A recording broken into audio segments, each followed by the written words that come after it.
14 days before my wedding, my father looked my fiancée in the eyes across a dinner table and said, "He's a liar. Always has been." My mother leaned in a half-second later, her voice dropping to the register she reserves for things she wants to sound like kindness. "Don't let him trap you too, sweetheart. He has a secret child. He's been hiding it for years." I sat at that table and did not move, did not speak, did not flinch. Not because I was frozen, because I already knew what was coming next, and what was coming next was going to end my parents in a way they had not prepared for and could not recover from. My name is Steve Page, 34 years old, founder of ClearPath Health Technologies based in Atlanta's Midtown corridor. I build software for hospital systems. I employ 23 people.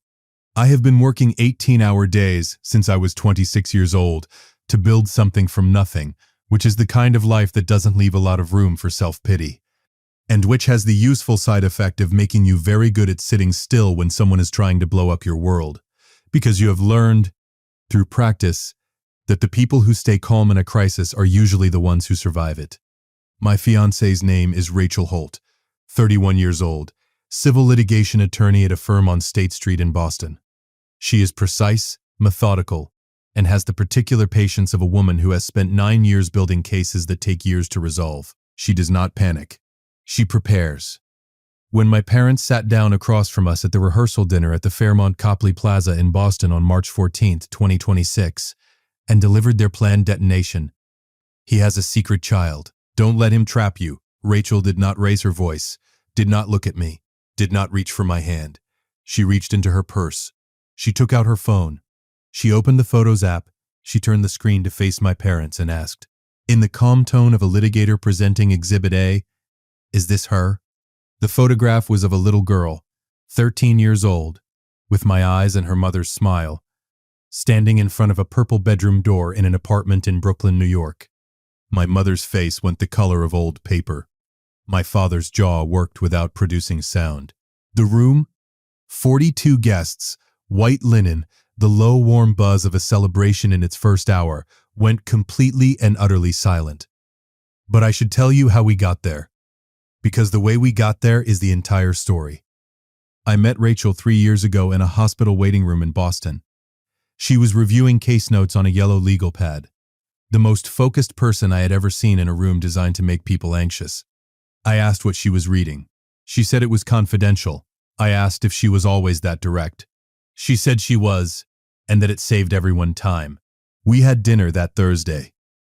8 months later, when Rachel met my parents, she had already noticed things I had spent 30 years not examining. "Your mother calls every Sunday during the time she knows we're together," she said one evening. "She asks about the company financials every call, not out of interest, to assess. She asked me last week whether I had student loans." Rachel set down her fork. "She's building a picture. I had filed those patterns under parental behavior and left them there. Rachel organized them into something else. They're managing something," she said. "I don't know what yet." I told her she was projecting. She gave me the look she gives when she's confident she's right and has decided to let time do the convincing. She was right. She is almost always right.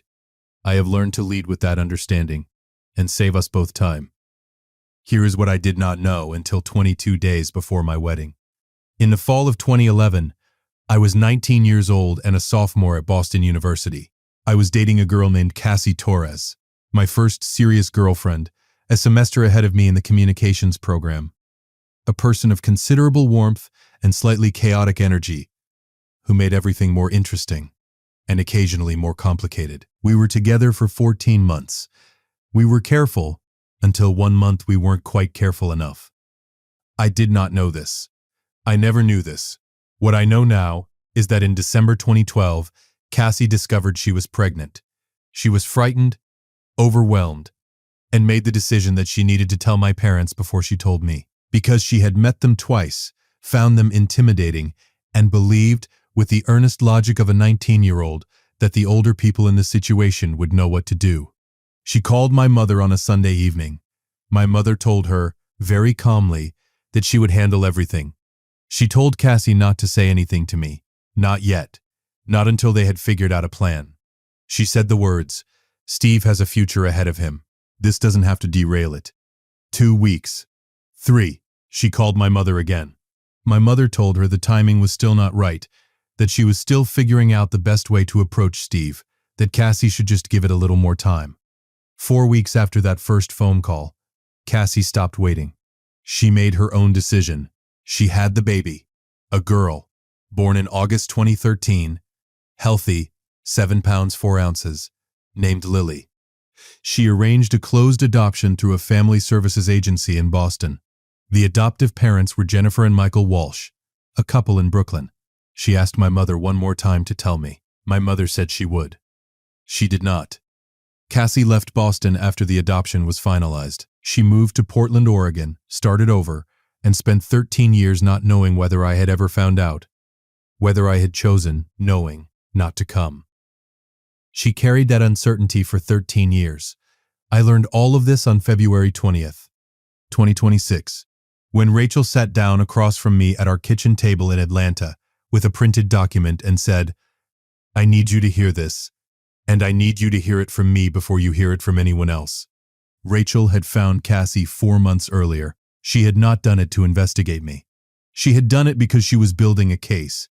Not a legal one, but the kind she builds instinctively when she senses someone is managing information around someone she loves. She had started with the Sunday calls, with the financial questions, with the look her mother-in-law-to-be gave her when she described her career in a way that made her too independent, too established, too difficult to manage. She had pulled my old social media from college, not to spy, but to understand the timeline of who I had been before she knew me. She found Cassie Torres in a photo from 2011. She found that Cassie had left Boston abruptly in 2012.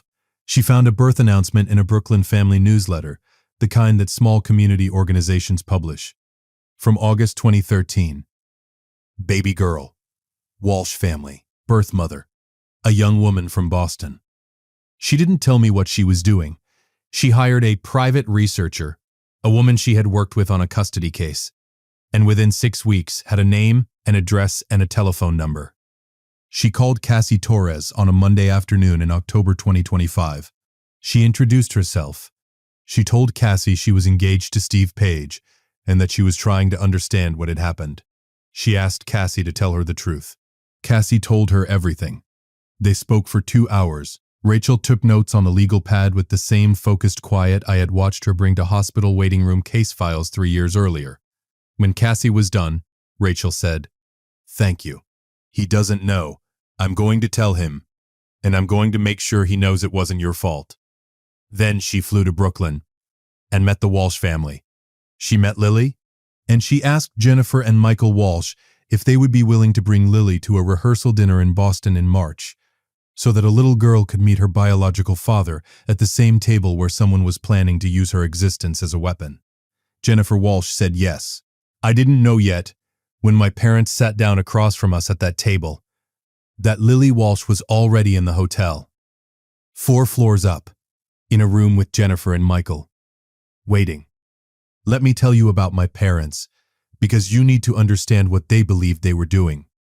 My father, Dennis Page, spent 30 years as a cardiologist at Emory University Hospital in Atlanta. My mother, Carol, managed the household and their social architecture with the precision of someone who had decided early that the family's public image was a project requiring constant maintenance. They were not cruel people in the broad sense. They were people who had decided that outcomes mattered more than processes, that the family's trajectory was a thing to be managed, and that love expressed itself most reliably through control. When my mother told Cassie not to say anything, when she decided that a 19-year-old girl's pregnancy was a variable to be contained rather than a crisis to be helped, she was not acting from malice. She was acting from the belief that she was the most qualified person in the situation to determine the right outcome for everyone, including the people who hadn't been consulted. That is a particular kind of dangerous. Not the villain you see coming, the one who genuinely believes they're helping while they arrange the walls around you. I had been living inside those walls for 34 years.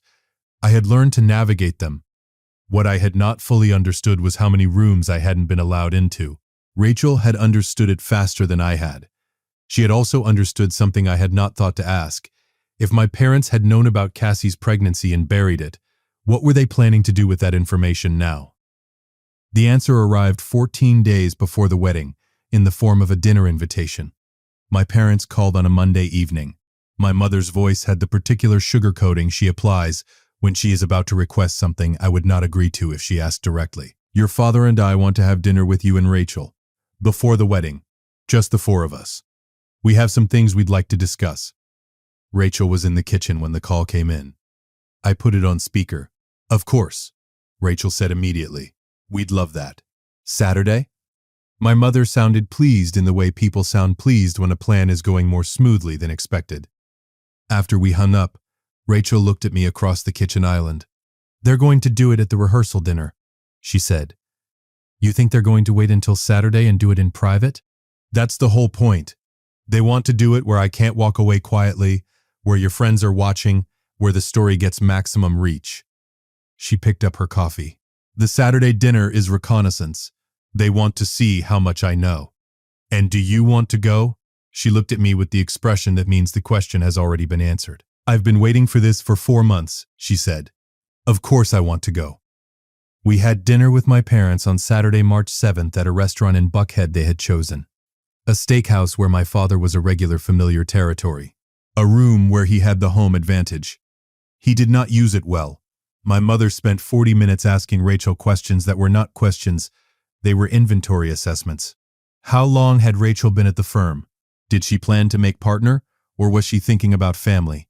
Had she and Steve discussed having children? His own children, she said, with a smile calibrated to sound like warmth.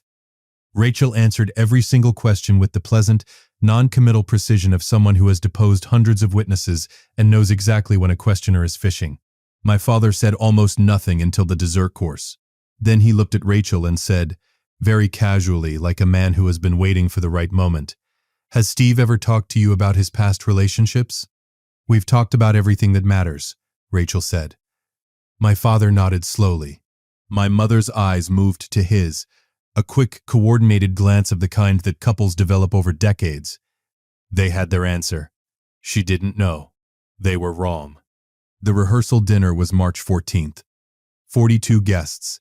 The Crystal Room at the Fairmont Copley Plaza on St. James Avenue in Boston. White roses on the tables.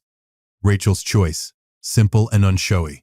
Our closest friends, my colleagues from ClearPath, Rachel's partners and associates from the firm, family from both sides. The kind of room that hums with genuine warmth when the people in it are actually glad to be there. My parents arrived at 7:15. I watched them come in from across the room. My father in a dark suit. My mother in navy, the pearl bracelet she wore to events where she wanted to project the image of a woman who had arrived. They greeted people warmly, moved through the room with the social fluency of two people who had spent decades performing exactly this kind of gathering. They found their seats. Rachel and I were already at the head table. My mother leaned in as soon as the first course was cleared. He's a liar. Always has been. My father, looking directly at Rachel. Calm. Measured. The opening line of a speech he had rehearsed. Don't let him trap you too, sweetheart. My mother. The whisper. The venom dressed as concern. He has a secret child. He's been hiding it for years. I sat completely still. Rachel did not look at me. She did not react to either of them. She reached into her purse with the same deliberate calm she brings to opening a briefcase in a courtroom. She took out her phone. She opened the Photos app. She found the photograph she had been carrying for 4 months. She turned the screen to face my parents. Is this her? On the screen, Lily Walsh, 13 years old, dark eyes that were unmistakably mine. Standing in front of a purple bedroom door, holding a stuffed rabbit, wearing a yellow sweater, smiling at the camera with the uncomplicated joy of a child who has no idea that her photograph is about to detonate a decade of calculated silence. My mother's face went white. My father's mouth opened. Nothing came out. Her name is Lily, Rachel said. Her voice was even, informational. The tone of a lawyer laying out established facts. She's 13 years old. She lives in Brooklyn with her adoptive parents, Jennifer and Michael Walsh. Cassie Torres was 19 when she found out she was pregnant. She called your wife before she called Steve. Your wife told her to wait. She waited. She waited until she had the baby and placed her for adoption. Then, she waited for Steve to contact her. A pause. He never did. Because he never knew. Because you decided that for him. The table adjacent to ours had gone quiet. Then the table behind it. Where did you? My mother started. A researcher I trust, Rachel said, and Cassie Torres, who was very willing to talk. This is not the place. You chose the place, Rachel said simply. I just came prepared. I looked at my parents across that white linen table.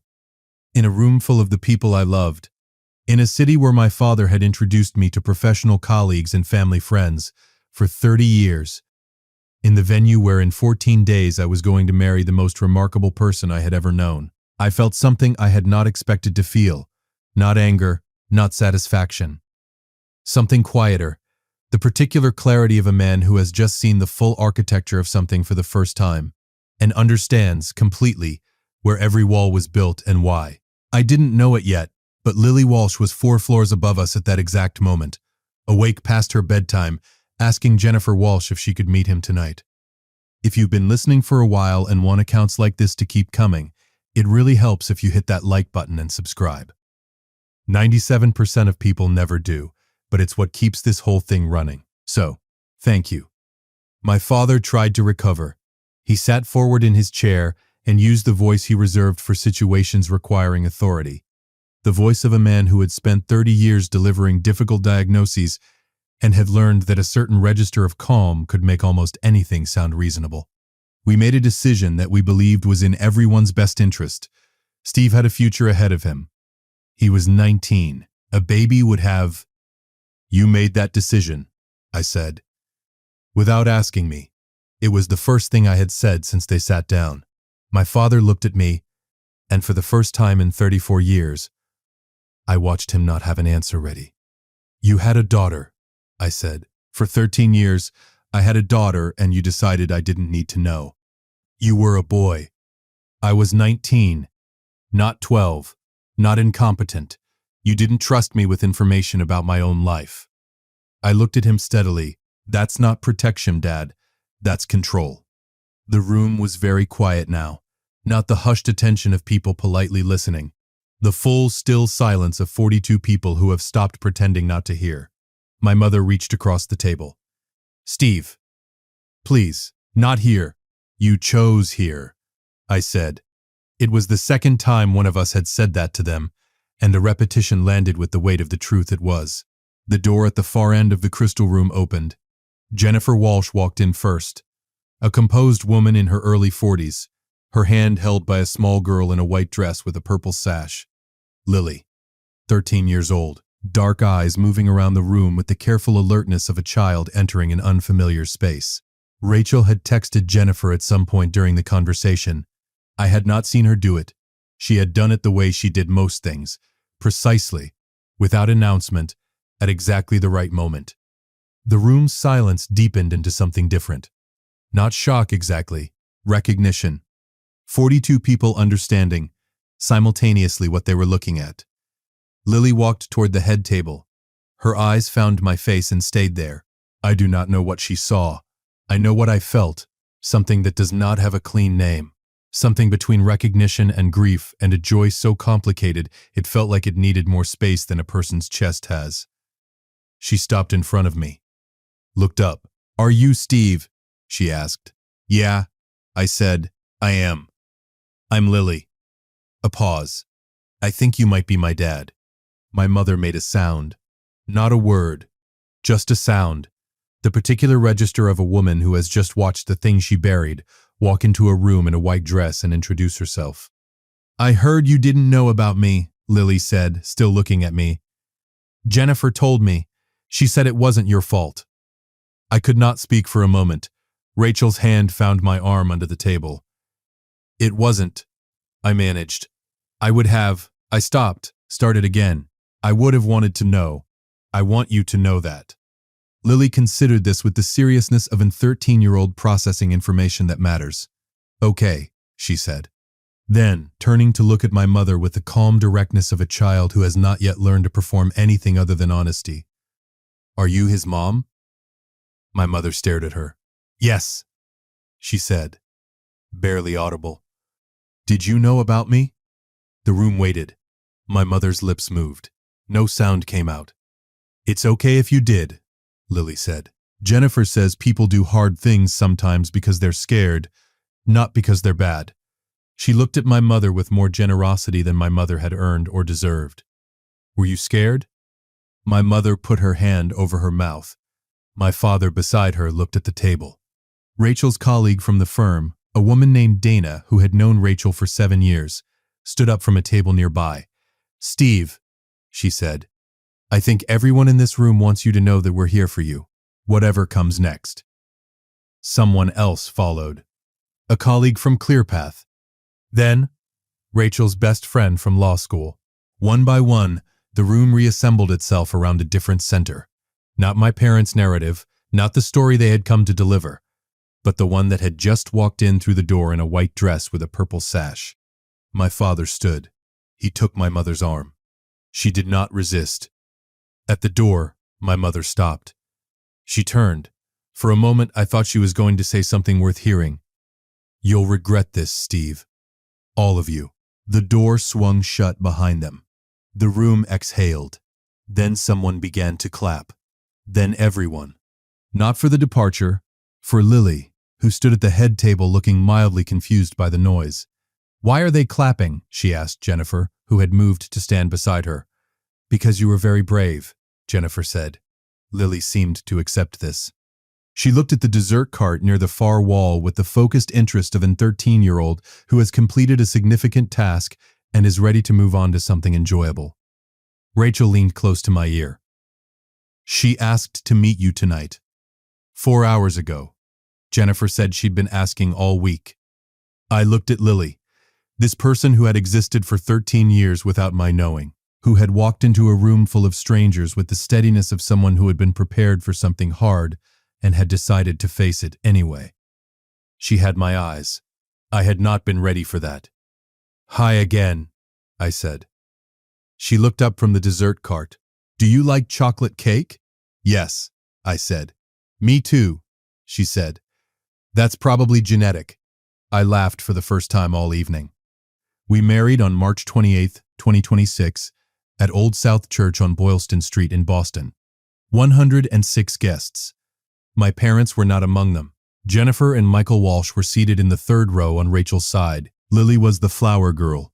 White dress, purple flowers, the particular dignity of a child who takes a job seriously. When she walked down the aisle ahead of Rachel, Ben, our officiant, a friend from my BU days who had become a minister, paused the processional for a moment so the room could take it in. Several people cried.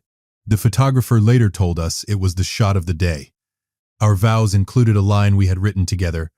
I promise to always choose truth over comfort and presence over convenience. The reception was at the Fairmont Copley Plaza, the same building where, 14 days earlier, my parents had tried to use my daughter's existence as a weapon. We reclaimed the room. It felt right to do it that way. Lily asked if she could join our first dance. We pulled her onto the floor between us. The three of us held hands and turned in a slow circle, while the room watched and the photographer caught the moment from 3 angles.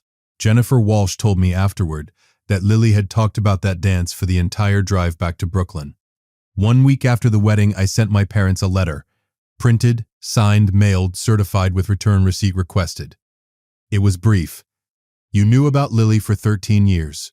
You knew about Cassie for 13 years. You made those decisions without me. You tried to use what you knew to destroy my marriage rather than to give me back something you had taken. I will not be in contact with you.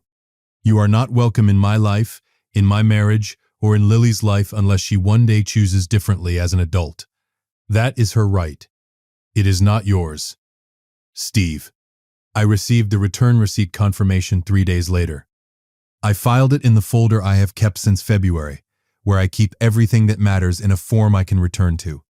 I did not hear from them. Here is what I know now. I know that the people who control information in families do it because information is power, and the loss of information control is the loss of a certain kind of influence. My parents did not bury Cassie's pregnancy because they hated me. They buried it because a 19-year-old with a child was a variable they could not manage toward the outcome they wanted. They made the calculation that the family's trajectory was more important than my right to know I had become a father. That calculation was wrong, not because it didn't produce the outcome they wanted. It did, for 13 years. It was wrong because the people whose lives they managed around that decision, Cassie, Lily, and me, paid the cost of it without being consulted. I also know this. Rachel spent 6 months building a case that she never had to argue in court. She found a child. She found her mother. She flew to Brooklyn and introduced herself to strangers and asked them to trust her with something irreplaceable. She did all of it because she had decided 8 months into knowing me that I deserved the truth. Even if the truth was complicated. Even if the truth changed everything. Even if the truth meant that the man she was planning to marry had a daughter he didn't know about. She never once considered that a reason to leave. She considered it a reason to act. That is the person I married. That is what I get to build a life with. Lily lives in Brooklyn with Jennifer and Michael. That is her home, her school, her primary family. She stays with us Wednesday evenings for dinner. Every other weekend we are in family therapy together. Me, Rachel, Jennifer, Michael, and Lily. It is working. She has a bedroom at our apartment in Atlanta now. Purple, her requirement. She chose the shade herself from a paint strip at Home Depot with the gravity of someone making an important architectural decision. She called me Dad Steve for the first time in June. Unprompted, in the middle of asking me to pass the butter at dinner. I passed the butter. She spread it on her toast. We kept talking, but I thought about 13 years of not knowing. About a photograph carried in a lawyer's phone for 4 months, about a little girl in a white dress who walked into a room full of strangers and told the truth with the calm of someone twice her age. Some things take the time they take, and some things, when they finally arrive, are exactly what they were always supposed to be. If you liked this story, join our community by hitting that like button and subscribing for more family-centered accounts like this.